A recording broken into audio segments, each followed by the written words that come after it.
Hello everyone. आज हम देखने वाले हैं कि कारो की एप्लीकेबिलिटी किस किस कंपनी पे है।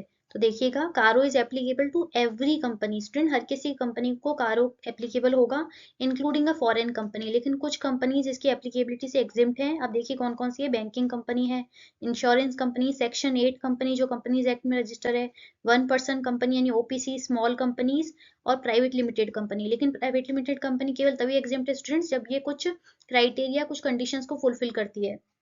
अब देखते हैं वो कौन कौन सी कंडीशन है।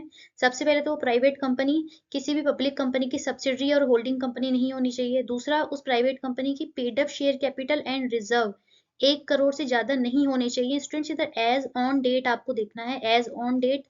और थर्ड पॉइंट है कि उस प्राइवेट लिमिटेड कंपनी की टोटल बोरोइंग्स 1 करोड़ से ज्यादा नहीं होनी चाहिए। किसी भी बैंक और फाइनेंशियल इंस्टीट्यूशन की बात हो रही है स्टूडेंट्स इधर, at any point of time during the financial year. Second point में as on balance sheet date देखना है। थर्ड पॉइंट में आपको at any point of time during the financial year देखना है। फोर्थ पॉइंट है which does not have total revenue, जिसकी total revenue 10 crore से ज्यादा नहीं होनी चाहिए। टोटल रेवेन्यू आप शेड्यूल 3 से देखोगे। और इस टोटल रेवेन्यू का फिगर कैलकुलेट करने के लिए स्टूडेंट्स आप डिसकंटिन्यूइंग ऑपरेशन से जो भी रेवेन्यू आएगा उसको भी इंक्लूड करोगे। तो ये थी कारो की एप्लीकेबिलिटी। Thank you.